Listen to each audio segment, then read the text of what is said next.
Hai guys, and still with me, Yogi Sugianto, dan kali ini gue akan membahas salah satu kasus yang sulit juga untuk dijelaskan karena banyak juga yang menyatakan pelaku dari kasus kematian ini adalah arwah atau orang yang sudah mati. So, bagaimana kasus ini bisa terjadi?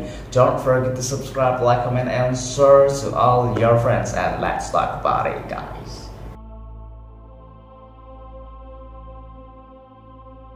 Keluarga Chandawat dikenal juga dengan keluarga Bhatia, adalah keluarga yang cukup disegani di lingkungan tempat tinggal mereka. Keluarga ini sebenarnya berasal dari Rajasthan, mereka tinggal di Tohana dan juga Haryana selama lebih dari 1 dekade sebelum akhirnya mereka pindah ke Delhi pada tahun 1989 sampai 1990.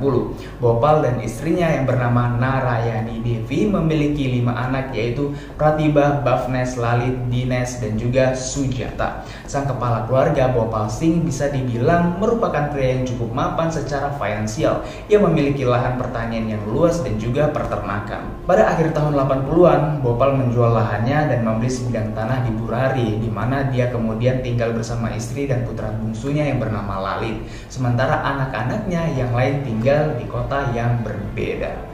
Bhopal Singh yang akrab dipanggil ayah oleh semua orang dan pria yang berwibawa dan juga dihormati. Bhopal dan istrinya dikenal sebagai tetangga yang sangat amat baik. Dan seorang tetangga yang merupakan pensiunan yang tinggal di seberang rumah keluarga Chandawat mengenang rumahnya dibangun pada tahun 1991. Kedua suami istri itu bahkan memberi air dan teh secara cuma-cuma kepada para pekerja, dan mereka juga membantu merawat putra mereka yang masih balita dan kerap memberikan makanan kepada para tetangga. So, mereka juga sangat baik ya. Pada tahun 1993, salah seorang putra Bhopal yang bernama Bhavnes dan juga istrinya Savita serta putri mereka itu datang ke Delhi dari Rajasthan. Kedatangan mereka tidak lain adalah permintaan dari Bhopal sendiri yang meminta putranya keduanya untuk pulang. Dan beberapa tahun kemudian, sekitar pertengahan 1990-an, putra Bhopal Singh, Pratibha, dan putrinya Priyanka juga datang untuk tinggal bersama. Anak Bhopal Singh lainnya yang bernama Dinesh Singh Chandawat yang merupakan kontraktor bangunan. Dinesh, istri, dan anak-anaknya tinggal di kota Rajasthan. Sementara itu, anak perempuan lainnya yaitu Sujata tinggal bersama suami dan anak-anaknya di Panipat, Haryana.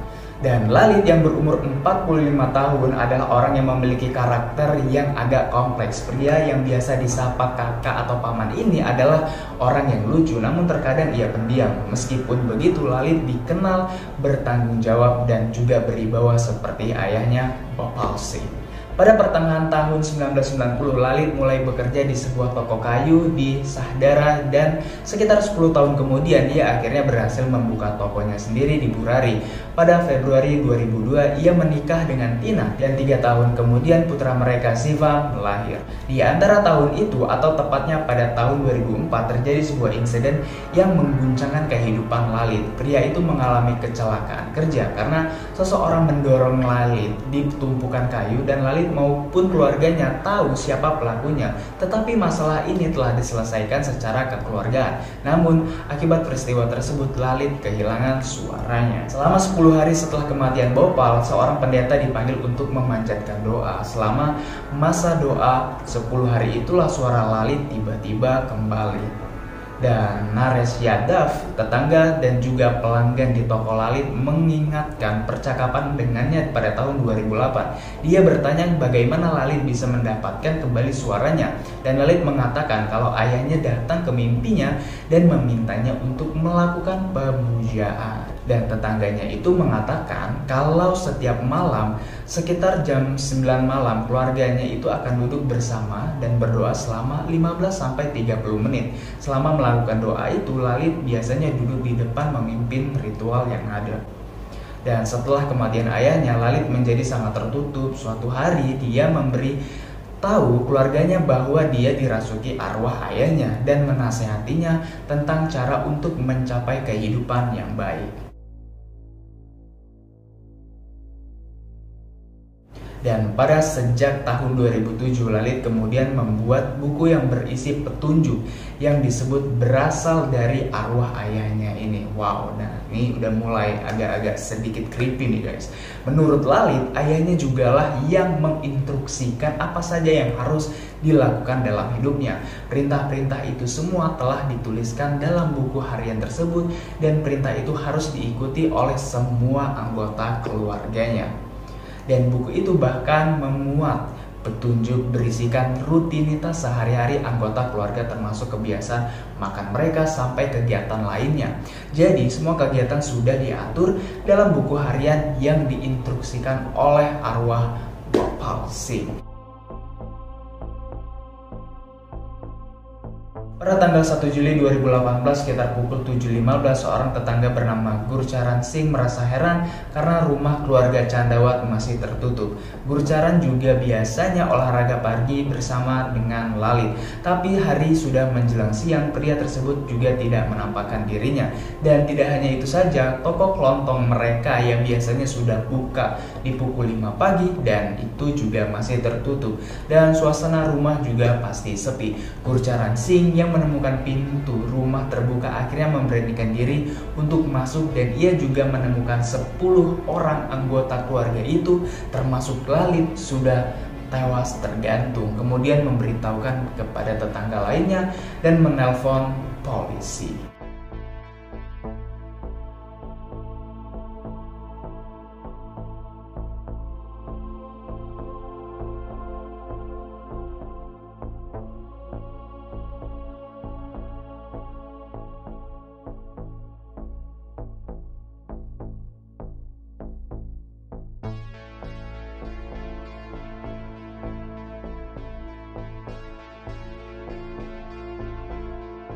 Rajiv Tomar adalah polisi pertama yang memasuki rumah Burari dan dia adalah petugas yang mana tiba di rumah itu pada pukul 7.18 dan beberapa menit setelah panggilan PCR, Rajiv Tomar menyatakan bahwasannya dalam karir saya selama 17 tahun sejauh ini saya belum pernah melihat tempat kejadian perkara seperti ini.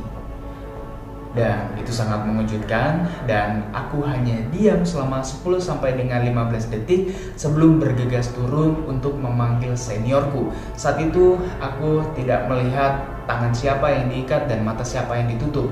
Aku hanya melihat banyaknya mayat bergelantungan seperti daun pohon. 10 dari 11 orang, 2 pria, 6 wanita dan juga 2 remaja ditemukan tergantung dengan posisi melingkar di jaring langit-langit sebuah ruangan di dalam rumahnya. Seorang wanita yaitu Pratibha tergantung agak jauh dan mata mereka semua tertutup dengan kain, telinga disumbat kapas dan mulut dilakban. Beberapa mayat juga diikat tangannya dan juga kakinya.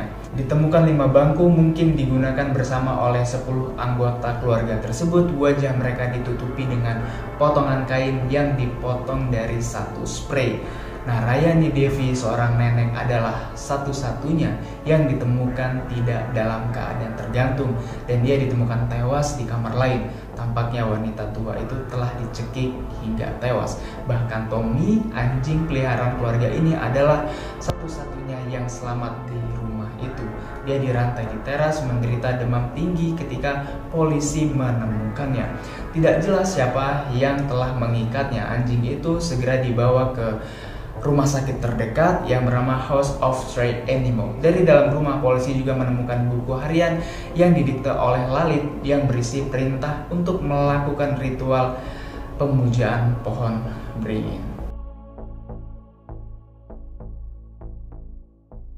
Polisi awalnya menyatakan kalau kasus ini adalah kasus pembunuhan, meskipun mereka percaya keadaan di sekitar kematian menunjukkan bunuh diri massal. Tapi bila diperhatikan lagi, agak janggal bila ini adalah bunuh diri. Bagaimana mungkin anggota keluarga yang masih usia remaja dan juga dewasa seperti Shivam dan Dhruv dan juga Monu dan Netu setuju untuk mengikat tali di leher mereka dan percaya bahwa mereka akan selamat dari ritual tersebut. Dan polisi juga menyelidiki kemungkinan pembunuhan dengan motif selain okultisme.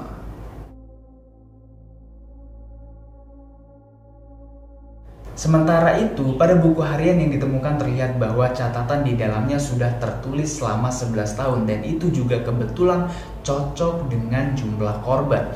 Komisaris Gabungan Polisi Al-Qumar menyatakan, "Kami telah menemukan catatan tulisan tangan yang merinci bagaimana tangan dan kaki diikat dan sangat amat mirip dengan cara di mana mayat 10 orang ditemukan. Catatan-catatan itu lengkap dan kami sedang mempelajarinya." Rincian atau petunjuk yang diberikan dalam buku harian itu sesuai dengan bagaimana mayat-mayat itu ditemukan dengan wajah tertutup, mulut dilakban, dan kapas yang tersumpal di telinga.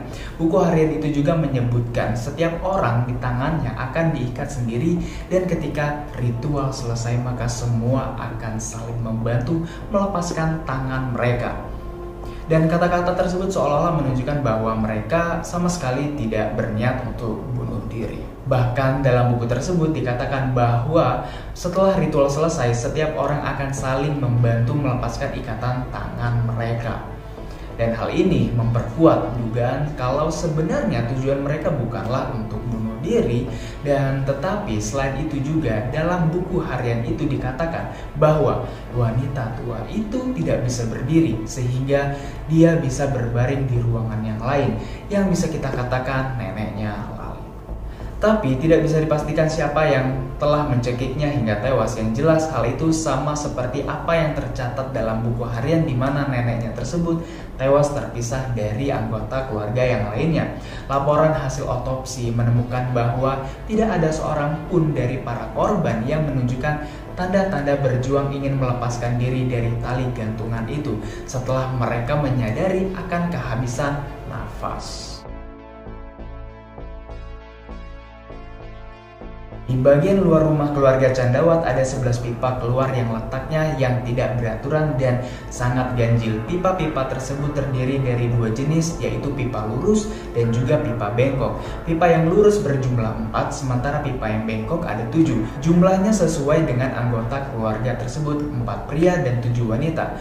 Apakah ini kebetulan? 11 pipa yang mencurigakan dan ditempatkan secara sembarang tersebut mendorong polisi untuk menyelidiki apakah pipa-pipa tersebut memiliki hubungan dengan dugaan ritual yang menyebabkan 11 anggota keluarga Bhatia ini tewas. Teori ini muncul karena tidak ada tanda-tanda kekerasan sama sekali pada jasad para korban. Seluruh anggota keluarga seakan secara sukarela menggantungkan dirinya di langit-langit rumah mereka dan memperkuat dugaan kalau mereka memang merencanakan bunuh diri ini secara massal.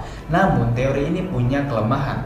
Di hari-hari terakhir mereka hidup sama sekali tidak terlihat depresi dan mereka menjalaninya dengan kegiatan sehari-hari seperti biasa. So, mungkin dari kalian ada yang bisa menjelaskan motif dari kasus kematian keluarga Chandawat ini?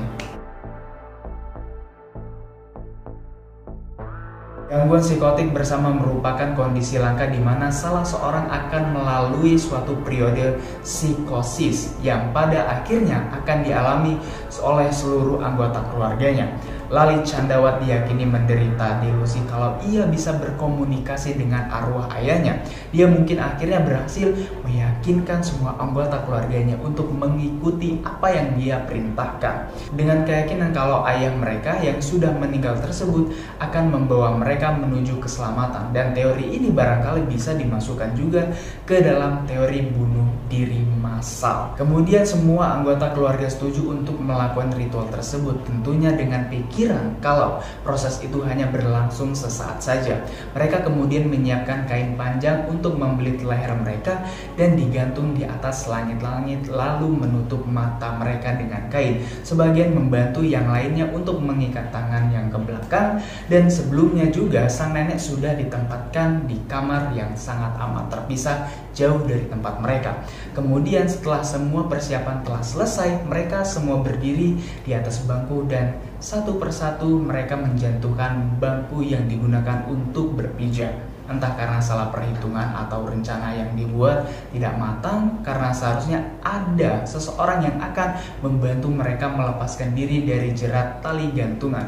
Hasilnya fatal, semua tewas tergantung. Dari kasus bahkan motif yang susah juga untuk dijelaskan dengan Lalit yang berkomunikasi dengan ayahnya yang sudah meninggal, dan banyak orang-orang juga yang meyakinkan bahwa keluarga Chandrawat mengikuti ritual yang mengarahkan mereka ke arah yang tragis. Dan bisa jadi Lalit menjadi perantara dan juga mengarahkan semua anggota keluarganya yang percaya dan mengikuti instruksi yang ada dalam buku catatan Lalit. Karena cuma Lalit yang berkomunikasi dan mencatat apa yang diperintahkan oleh almarhum ayahnya. So, kasus ini adalah kasus yang termasuk sulit juga untuk dijelaskan, dan kasus ini bisa dikatakan adalah kasus kematian yang dikendalikan oleh sesuatu hal yang goib atau suruhan dari arwah bapaknya Lalit. Seperti bahasa singkatnya adalah keluarga ini bunuh diri secara bersamaan karena suruhan arwah bapaknya Lalit melalui catatan yang dicatat oleh Lalit. So, don't forget to subscribe, like, comment, and share to all your friends. It's me, Yogi Sugianto. Bye-bye.